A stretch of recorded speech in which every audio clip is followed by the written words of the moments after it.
oitavo ano. Perfeito? Como é que vocês estão? Bem, né? Então, vamos falar da apostila 4. Na apostila 4, começamos aí no capítulo 24. Eu só separei, eu ia até colocar junto, mas aí ia ficar muita informação. Os 3 primeiros capítulos, que é o 24, 25 e 26. Eles tratam aí dos mesmos conteúdos, tá? Só que como são conteúdos extensos, eu preferi deixar mesmo cada um com seu quadrado, né? Cada um aí com seu capítulo. Mas fiquem atentos, né? Que estão dentro do conceito. Tanto que no capítulo 26 eu coloco a estrutura das palavras em a formação 2, né? Que esse aqui com 24 seria o primeiro, e 26 seria o segundo. E o 25 é um conceito que está no meio dos dois, tá bom? Então vamos lá, a gente vai falar do capítulo 24, que é a formação das palavras. Então, a formação das palavras diz assim: cada elemento forma. Pior que tá aqui, eu não tô conseguindo ver o que tá escrito aqui. Oi. Forma o nome de. Dá pra, cada elemento forma alguma coisa, o nome de morfema. Porque o coisa da gravação tá bem em cima. Existem morfemas que transmitem informações de sentidos e outros que apresentam informações gramaticais, como os indicadores de número, plural singular, de gênero feminino masculino e grau aumentativo e diminutivo. Então, olha só, esse morfema aqui, vocês precisam estar com ele em mente e saber o que seria esse morfema, né? Morfemas são os pedaços que a gente vai começar a trabalhar dentro das palavras, né? São os sentidos que eles vão expressando de acordo com cada qual, né? Como ele disse aqui, né? Ele pode expressar número, ele pode expressar gênero, ele pode expressar grau. Então, tá aqui embaixo, a gente já vai ver isso. Os morfemas lexicais, também chamados de radicais, é como você viu, constitui a base do significado da palavra. Como você viu, não, como você vai ver, porque ele está embaixo, porque na apostila ele está em cima. É em um grupo de palavras que guardam um significado comum. Trata-se da parte normalmente invariável. Olha só. Morfemas lexicais é a mesma coisa que radicais. Então, isso aqui que a gente vai ver, ó, né? A gente está falando também de radical. É porque vocês podem ouvir as duas formas, né? Ou morfema lexical ou radical. Então, trata da mesma maneira. E o que é isso? Né? É exatamente aqui onde transmite o significado total da palavra, né? Então, esse humanos, eu tá aqui, ó, humanos aqui, aqui, aqui, né? Humanos, ele tem como radical, né, até o N, que é o que a gente está vendo em letra de forma aqui. Até o N, a gente tem o radical, que é a origem mesmo da palavra central. Por exemplo, vou dar um exemplo para vocês aqui em cima, ó, casa. Casa, a minha origem da palavra é o cais. Então, o meu radical é cais. Por quê? Porque não existe o casebre. Existe, não existe? E até onde a palavra se repete? Até o S. Depois ela muda, né? Então, até o S, ele é o radical. Flor e florista, qual é o radical? É a flor mesmo. É menino, qual é o radical? É até o N, porque o O, quando eu transformo, por exemplo, para menina, que é no caso do gênero, sofreu alteração, né? Então, o radical é até onde a palavra de origem, tá bom? E aí ele dá aqui um exemplo da morfema gramatical, né? Que é a ideia de gênero. Olha aqui, ó, humanos, né? Lembra aqui, ó, que não sobrou o O e o S? Então, esse Ozinho aqui, que está em letras de forma ou maior, é que vai ser o meu morfema gramatical. Eu dei o exemplo do menino, né? O menino não pode ser menina. Então, tanto o O quanto o A são morfemas gramaticais porque marca aí o gênero. No caso do O é o gênero masculino, no caso do A é o gênero feminino. E eu tenho humanos, ó, porque aqui sobrou o O e sobrou o S, né? O humanos, eu tenho o S que marca a pluralidade da palavra. Então, eu vou chamar também de morfema gramatical, mas dentro da ideia de número plural, tá bom? Aqui é o morfema gramatical, ideia de gênero, morfema gramatical, ideia de número. Então, é o mesmo exemplo que se eu colocasse aqui, ó. Vamos escrever o menino. menina. A gente falou de menino, vamos falar de meninais, né? Então, o radical é até aqui, porque o menino, né? Aqui, ó, pode ser menino, pode ser meninos. Então, até onde é igual é o radical. Aonde tem a ideia do sexo, né? Masculino ou feminino, vai ser o morfema de gênero. E o S, ele vai marcar o plural, então ele vai ser o morfema de número, tá bom? Aqui, ó. Tais palavras que pertencem ao mesmo grupo recebem o nome de cognatas. Então, isso vocês precisam também anotarem aí essa palavra de cognatas. Então, vocês já conheceram o morfema. Morfemas são as partículas, né, separadas que a gente vai aprender. E o cognata, né, vai ser a família dessas palavras. O exemplo, primitivo e derivado, que a gente acabou de ver, casa e casebre. Né? O casebre, ele vem de casa, ele é da mesma família de casa. Então, tanto casa quanto casebre são palavras cognatas, porque eles pertencem à mesma... Gente, desculpa, porque caiu o negócio aqui, eu tomei um susto. Então, aqui, é da mesma família, tá bom? Então, casa, casebre pertence à mesma família. Eu tenho, ó, flor, florista, da mesma família. Então, são palavras cognatas, tá bom? Aqui, ó. Ao mesmo radical, podemos acrescentar afixos. Então, agora, afixos é outro tópico que vocês precisam anotar. Anotaram morfema, anotaram cognatos, agora anotam afixos. O que são afixos? São aqui, ó. São capazes de modificar o sentido básico. E eles se dividem em, aí vocês vão botar lá, afixos. Eles podem ser conhecidos como prefixos e como sufixos.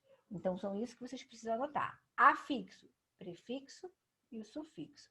Então, professora, quando aparecer lá, eu coloco afixo ou eu coloco prefixo e sufixo? Ele vai te pedir as classificações, que é prefixo e sufixo, tá bom? Então, vocês não precisem colocar afixo, prefixo e afixo, sufixo. Não pode já colocar prefixo e sufixo direto.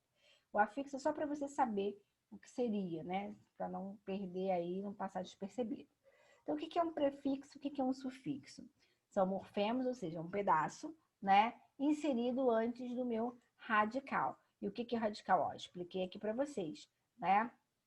É a palavra, né, que vai originar as outras, é até onde ela se repete. O humanos foi até o N, o casa foi até o S, o meninas foi até o segundo N. Então, esses são os radicais. Então, os prefixos, eles são colocados, ó, antes do radical. Aí, aqui está o exemplo, ó. Desamor. Desamor, deixa eu trocar a cor da caneta aqui. Ele veio de amor. Então, amor é o meu radical. Esse des que foi colocado antes dele, ele é chamado de prefixo. Olha aqui agora. O sufixo, ele é colocado após esse radical. Então, o prefixo é antes e o sufixo é depois. Né? Aqui, ó, amorosamente. Amorosamente vem de amor, né? Então, esse amente que foi colocado aqui depois, ele é um sufixo. Então, o que for antes do radical, prefixo. O que for depois do radical, sufixo.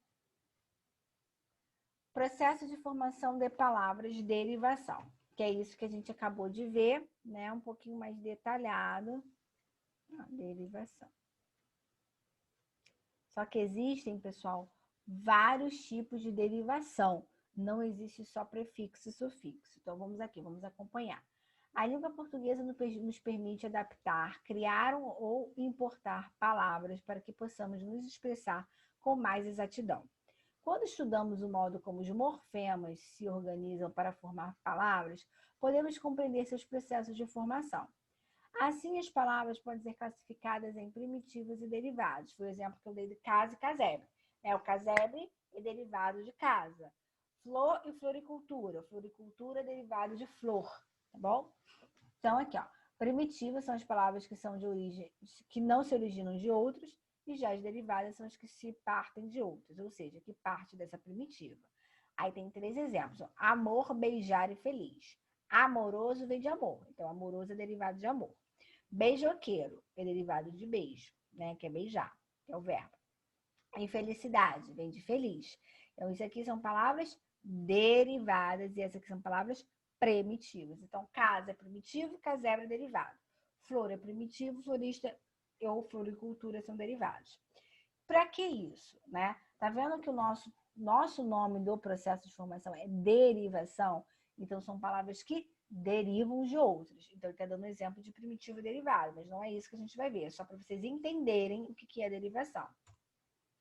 Então, eu tenho aqui o quadrinho que eu tirei da apostila de vocês, alguns processos de derivação, tá?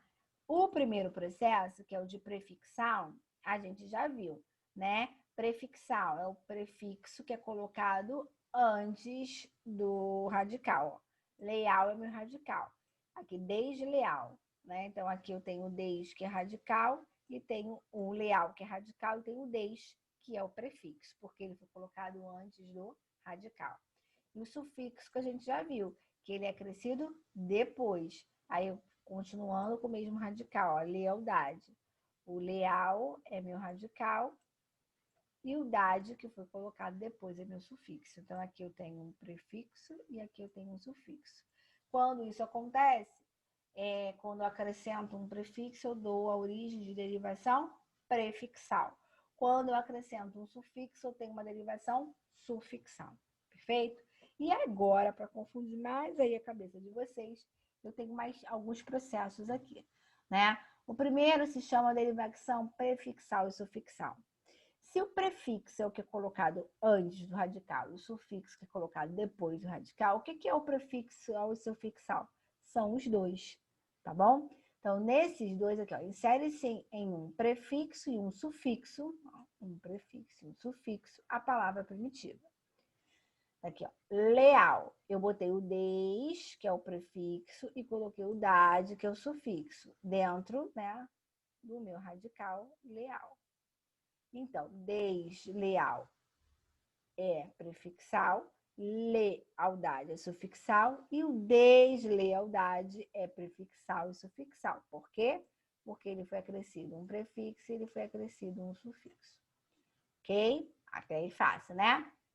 Só que aparece a parasintética. A parasintética, ela tem a mesma ideia desse prefixal e sufixal. Olha aqui, ó. Simultaneamente, insere-se um prefixo e um sufixo, a palavra primitiva. Tá vendo? E aí, o que acontece? Se fosse a mesma coisa, não precisava ter mudado de nome, né? O que acontece na parasintética? Na parasintética, vai ter esse mesmo processo de entrar um prefixo e um sufixo. Porém, tá? Porém, ele diz assim, ó.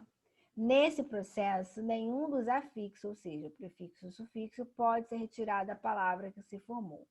Por quê? Ó, no deslealdade, se eu tirar o meu sufixo aqui, que é o dade, não fica desleal, a palavra continua existindo. Agora, olha aqui, ó. Entristecer. Meu radical é triste, ó. Tá aqui, ó. Triste. Só que foi acrescido o em, que é o prefixo, e foi o ecer, que é o sufixo. Então, o em com o ecer foi colocado junto com o radical. Então, eu tenho um prefixo e tenho um sufixo. O porquê que ele não é prefixal e sufixal? Porque existe o tristecer? Não existe. Então, quando eu tiro um afixo desse, ou prefixo ou sufixo, a palavra ela não existe sem esse afixo, coisa que acontece no prefixal e sufixal. Então, como é que você vai separar? Tirou um afixo, ou prefixo, ou sufixo, ela continua existindo a palavra? Prefixal e sufixal. Não existe a palavra? É a parasintética. Então, isso aconteceu aqui no entristecer e vai acontecer no aterrar, né? O aterrar eu tenho o prefixo a e tenho aqui o sufixo ar, né? Ficou junto no ter. Então, a ter não existe.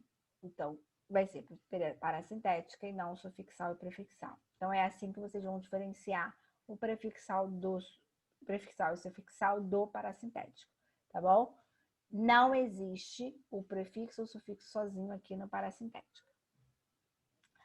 E aí eu tenho agora aqui o regressivo, a derivação regressiva. E o que é isso? Uma palavra primitiva reduzida a partir da eliminação de morfemas ou de pedacinhos, tá? Esse processo ocorre geralmente na formação de substantivos que derivam de verbos. Por exemplo, ó, procurar é verbo. E aí se transformou em procura. Procura não é verbo, é substantivo. E aí caiu meu R, tá vendo? Meu R ele sumiu. E aí com essa queda mudou-se a classe gramatical da palavra. Então isso acontece nessa transição de verbo para com substantivo, tá? Vocês vão perceber muito isso aí nessa queda do R, do verbo, né? Dentro do contexto ele muda, ele não vira verbo, ele vira substantivo, tá? Que nem, ó, vou dar um outro exemplo para vocês. Sem ser o procurar e procura, pode ser, ó, amar. Ama, amo, pode virar substantivo, tá? Na imprópria, cuidado para não confundir, que aqui na regressiva você reduz, ó, reduzida, ou seja, vai cair o R, né? Então, você reduzindo a palavra, ele muda a classe gramatical. Na imprópria, altera-se intencionalmente a classe gramatical de uma palavra sem alterar a sua forma, né? Então, aqui vai cair uma letra. Aqui não vai cair, e aí dentro do contexto há essa mudança de classe gramatical. Ó, vamos preservar o verde. Esse verde aqui não é o verde cor, então ele não é um adjetivo, ele é um substantivo, tá? Então essa mudança, ó, vou dar um exemplo, na palavra monstro, né? Monstro a gente pensa logo o quê? Monstro, né? Aquele bicho horroroso, substantivo. Agora, quando eu digo assim, caraca, assisti um filme monstro. Esse filme monstro está qualificando o filme. Esse monstro já não é subjetivo, ele é adjetivo. Então, essa mudança está dentro do contexto. Fazendo, então, aí essas 2 páginas da apostila. E qualquer dúvida, vocês me chamam, tá bom? Mas vocês precisam, ó, sentar e estudar essas derivações para não esquecer, tá bom? Beijos!